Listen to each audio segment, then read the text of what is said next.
আমাদের দেশের নাম ভারত নাকি ইন্ডিয়া এটা নিয়ে কিছুদিন আগেই জোর বিতর্ক হয়েছিল, যখন বিজেপি বিরোধী রাজনৈতিক দলগুলো নিজেদের জোটের নাম ইন্ডিয়া রেখেছিল। আবার সেই সময় G20 সম্মেলনে সরকারের পক্ষ থেকেই ভারত নামটাকে ব্যবহার করা হয়েছিল। আসলে ভারত আর ইন্ডিয়া দুটো নামই বিদেশিদের দেয়া। যাই হোক, সেটা অন্য প্রসঙ্গ।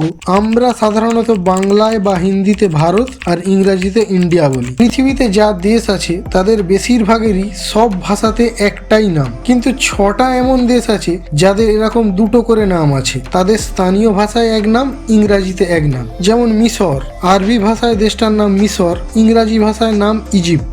জাপান, স্থানীয় জাপানিজ ভাষায় এর নাম নিপ্পন। শ্রীলঙ্কা, সিংহলি ভাষায় শ্রীলঙ্কার নাম সিলন।